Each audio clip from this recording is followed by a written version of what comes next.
नमस्कार। आज बात करेंगे हरियाणा की राजनीति के बारे में। नॉर्थ इंडिया का ये छोटा सा स्टेट बहुत ही कॉम्प्लिकेटेड स्टेट है और यहाँ पर जब से ये राज्य बना है लगभग 50 साल का इसका इतिहास हो चुका है। इस राज्य में बड़ी ही उठापटक वाली राजनीति रही है। कभी कांग्रेस का बोलबाला था, लेकिन उसके बाद फिर चौटाला, इंडियन नेशनल लोक दल, ये सब पार्टियां, फिर उसके बाद बंसीलाल का दौर, भजन लाल का दौर, बहुत दौर इस छोटे से राज्य ने देखे हैं। लेकिन पिछले 10 साल में ये भारतीय जनता पार्टी के लिए बहुत महत्वपूर्ण स्टेट बन गया है। क्यों?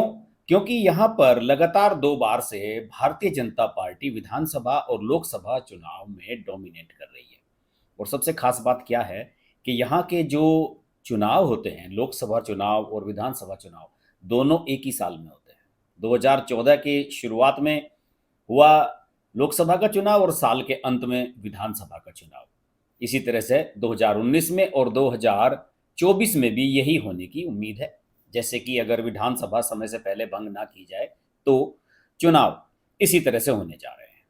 लेकिन भारतीय जनता पार्टी ने जिस तरीके से यहाँ राइज किया है, पहली बार बीजेपी ने फुल मेजोरिटी की सरकार 2014 में बनाई और एक नॉन जाट मनोहर लाल खट्टर के रूप में चीफ मिनिस्टर उन्होंने बनाए, एक बड़ा प्रयोग किया। फिर उसके बाद जाट आंदोलन उठ खड़ा हुआ, बीजेपी की सरकार को गिराने की साजिश हुई, इसके खिलाफ ये माहौल बनाने की कोशिश की गई कि भारतीय जनता पार्टी जाट विरोधी है। लेकिन उसके बावजूद भी 5 साल चली खट्टर की सरकार और दोबारा भी खट्टर इतनी सीटें लेकर आ गए, 40 सीटें लेकर आ गए 2019 में, कि उन्हें चाहे वो नई पार्टी जननायक जनता पार्टी जो दुष्यंत चौटाला की पार्टी है उसके समर्थन से ही सही, उन्होंने फिर सरकार चलाई है। 5 साल से सरकार चल रही है। लेकिन पिछली बार जो कमी रह गई बीजेपी के पास 5-6 सीटों की बहुमत से विधानसभा चुनाव में, उसकी अब तकड़ी कीमत बीजेपी को चुकानी पड़ रही है। जेजेपी, दुष्यंत चौटाला की, अजय चौटाला की जो पार्टी है, इसका बीजेपी के साथ होना जितना विधानसभा में फायदेमंद रहा, हालांकि दोनों साथ गठबंधन में नहीं थे, चुनाव के बाद ये गठबंधन हुआ, लेकिन सरकार चलाने में इनका सहयोग मिला क्योंकि 10 विधायक इनके जीत कर आ गए थे। अब ये गठबंधन आगे 2024 के लोकसभा चुनाव में टिका रहेगा या नहीं, या 2024 के विधानसभा चुनाव में दोनों साथ कैसे एडजस्ट कर पाएंगे, ये एक बहुत बड़ा सवाल बनता चला जा रहा है। देखिए, पिछले कुछ समय से कुछ बयानबाजियां शुरू हो गई हैं।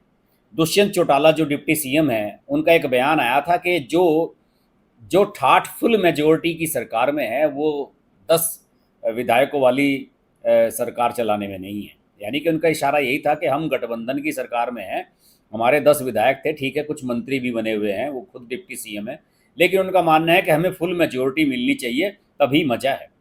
और वो इसकी वजह वो जान भी रहे हैं, क्योंकि अगर बीजेपी के साथ गठबंधन में रहेंगे तो फिर उन्हें कितनी सीटें लड़ने के लिए मिलेगी, ये भी तो एक बहुत बड़ा सवाल है। ऑलरेडी 40 सीटों पर तो बीजेपी के ही विधायक हैं, और जिन सीटों पर 10 सीटों पर जेजेपी जीती थी 2019 में, उनमें से 6 या 7 सीटों पर उन्होंने बीजेपी के प्रत्याशियों को हराया था, तो वो जानते हैं कि वहाँ बीजेपी अपनी सीट नहीं छोड़ेगी।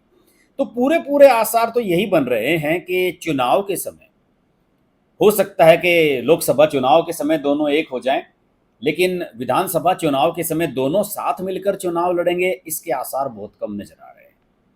हरियाणा के जो बीजेपी के प्रभारी हैं बिप्लब कुमार देव, जो त्रिपुरा के चीफ मिनिस्टर भी रहे हैं, वो लगातार घूम रहे हैं और इन्होंने उन्होंने इन दिनों एक 30 दिन का महाजनसंपर्क अभियान चलाया हुआ है और उसमें वो रोजाना कहीं ना कहीं जा रहे हैं। कल वो फरीदाबाद में थे, उससे पहले भी 1-2 दिन पहले भी उन्होंने कुछ कार्यक्रमों को संबोधित किया।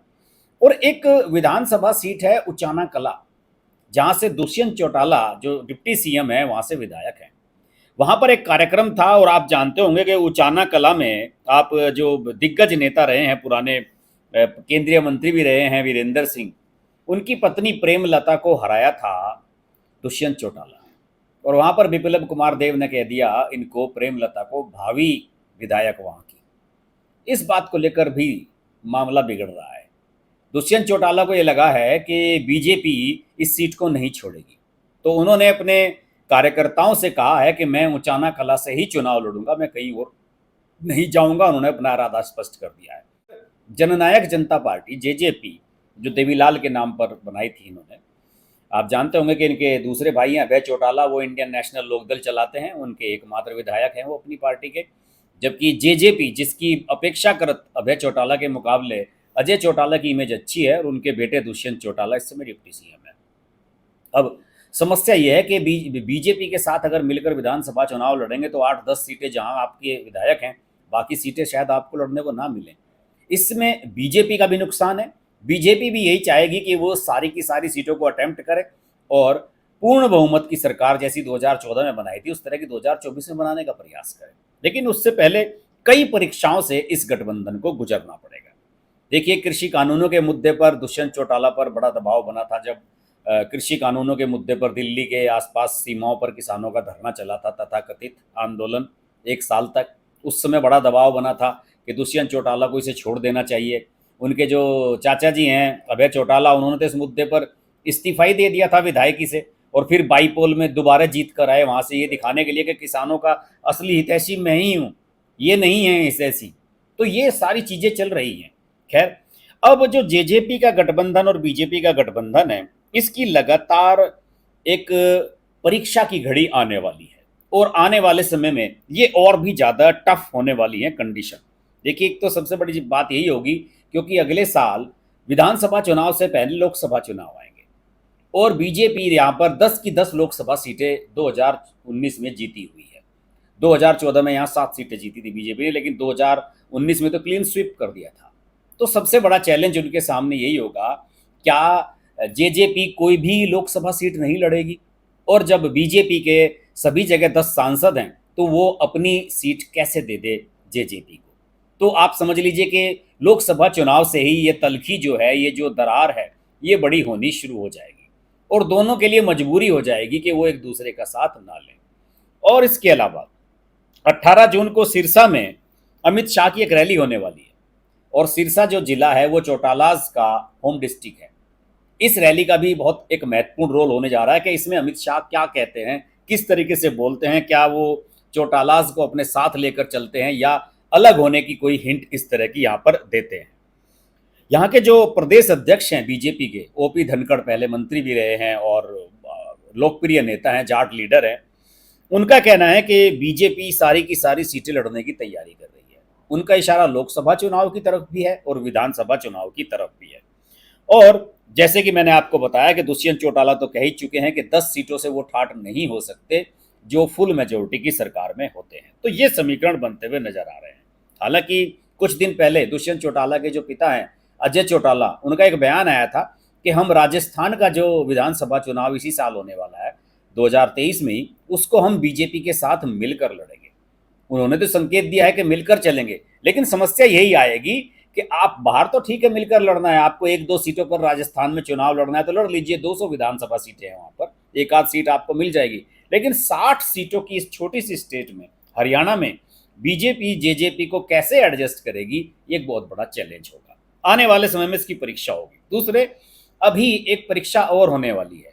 अंबाला के जो अंबाला सुरक्षित सीट है जो हरियाणा की लोकसभा की, उसके सांसद थे रतनलाल कटारिया। उनका हाल ही में निधन हो गया 18 मई को, और अब वहां पर उपचुनाव होगा लोकसभा का। इस चुनाव में भी इस गठबंधन की परीक्षा होगी। निश्चित रूप से बीजेपी ही अपना प्रत्याशी उतारेगी, और यहाँ पर कांग्रेस की जो कुमारी सैलजा है, सेंटर में मिनिस्टर भी रही हैं, पहले प्रदेश अध्यक्ष भी रही हैं, वो लगातार 2 बार से दूसरे नंबर पर है, यहीं से वो सांसद भी रह चुकी हैं। तो 2014 और 2019 में कुमारी सैलजा दूसरे स्थान पर रही, वो इस बार फिर से इस बाईपोल को चुनाव को लड़ेंगी, जीतना चाहेंगी निश्चित रूप से। और दूसरी जो सबसे महत्वपूर्ण बात है इसमें, कि जो हुड्डा हैं यहाँ पर, पूर्व चीफ मिनिस्टर और कांग्रेस के सीनियर लीडर हैं, वो नहीं चाहते कि सैलजा किसी तरह से यहाँ से जीते। दोनों के बीच में खटपट रहती है, और इसलिए इनको प्रदेश अध्यक्ष पद से भी सैलजा को इन्होंने हटवा दिया था। तो कांग्रेस में भी खटपट है, कांग्रेस की भी परीक्षा है। लेकिन विधानसभा चुनाव को लेकर कांग्रेस इस चीज को सेंस कर रही है कि अगर जेजेपी में और बीजेपी में खटास आती है तो इसका फायदा कांग्रेस को मिल सकता है। देखिए, कुछ खास चीजें मैं आपको जरूर दिखाना चाहूंगा, कुछ फिगर मैं आपके स्क्रीन पर दिखाऊंगा, डबल डिस्प्ले में, उसके लिए हमको जाना पड़ेगा। उससे आप समझ पाएंगे कि यहाँ पर चुनाव में 2019 के लोकसभा चुनाव में क्या स्थिति थी और 2019 के विधानसभा चुनाव में यहाँ की क्या स्थिति थी, उसको जान लेना बहुत जरूरी होगा। और यहाँ पर जो सॉरी मैंने बताया था आपको, यहाँ पर 60 के बजाय यहाँ पर सॉरी यहाँ पर 90 विधानसभा सीटें हैं यहाँ पर। तो अब देखते हैं इसमें पिछली बार का समीकरण क्या था। डबल डिस्प्ले में चलते हैं और ये देखिए, ये लोकसभा चुनाव का सिनेरियो है। बीजेपी यहाँ पर 10 सीटें लड़ी थी, 10 की 10 जीती थी, 58.21% वोट मिले थे। कांग्रेस 10 सीटें लड़ी थी, 28.51% वोट उनको मिले थे। जेजेपी ये लोकसभा चुनाव के समय नई पार्टी बन गई थी, इन्होंने आम आदमी पार्टी के साथ समझौता किया था और ये 10 में से 7 सीटों पर लड़े थे, 3 सीटें इन्होंने आम आदमी पार्टी को दे दी थी और इनको यहाँ पर 4.9% वोट मिले थे। तो ये सीन बनकर नजर आया था। और फिर अगर विधानसभा की बात करें 2019 की, तो ये सिनेरियो था। 90 सीटें टोटल हैं यहाँ पर और भारतीय जनता पार्टी यहाँ पर 36.49% वोट्स लेकर 40 सीटें लेकर सबसे बड़ी पार्टी बनी थी। उसकी 7 सीटें कम हुई थी और 10 सीटें यहाँ पर दुष्यंत चौटाला की जो पार्टी है जेजेपी, उसकी नई पार्टी की एंट्री हुई थी और 10 सीटें उसके पास चली गई थी। कांग्रेस को भी यहाँ 16 सीट का इजाफा हुआ था और बीजेपी यहाँ बहुमत से दूर रह गई थी, लगभग 6 सीटें। यहाँ पर 46 सीटों की बहुमत के लिए जरूरत होती है, 90 विधानसभा सीटें जो होती हैं उसमें। तो यहाँ दोस्तों समीकरण कुछ क्या बनता हुआ नजर आ रहा है। समीकरण ये बनता हुआ नजर आ रहा है कि अगर दुष्यंत चौटाला को साथ लेकर चलती है भारतीय जनता पार्टी, तो उसके सामने निश्चित रूप से दिक्कतें आनी हैं, उसके सामने बहुत बड़ा चैलेंज आना है।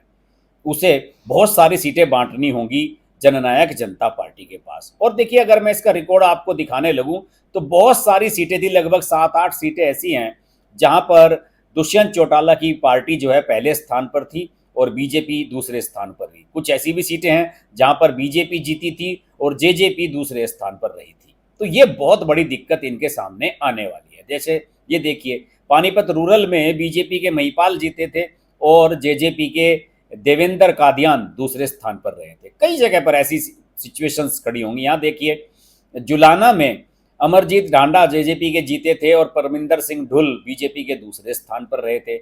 यहाँ देखिए, दुष्यंत चौटाला ने प्रेमलता को हराया था और वो दूसरे स्थान पर रही थी, वीरेंद्र सिंह की पत्नी। और यहाँ पर नरवाना सुरक्षित सीट में भी जेजेपी जीती थी और दूसरे स्थान पर बीजेपी रही थी। तो इस तरह की इस परिस्थितियां दोस्तों बहुत सारी सीटों पर आएंगी और लोकसभा चुनाव में तो शायद एक आध सीट से दुष्यंत चौटाला सब्र कर लें, लेकिन विधानसभा चुनाव में वो कम सीटों पर सब्र नहीं करेंगे। तो निश्चित रूप से इस गठबंधन की परीक्षा होने वाली है और इस गठबंधन की जो असली परीक्षा है उसके संकेत 18 जून को जो सिरसा में अमित शाह की रैली होने वाली है उससे निश्चित रूप से मिलेंगे। अमित शाह का टोन क्या रहता है, वो भविष्य के क्या संकेत देते हैं। और मुझे तो लगता नहीं कि लोकसभा चुनाव के बाद ये गठबंधन टिक पाएगा। कुछ ना कुछ होगा, इसमें बदलाव होगा, कुछ ना कुछ परिस्थितियां ऊपर नीचे निश्चित रूप से होने जा रही है। देखते हैं क्या होता है।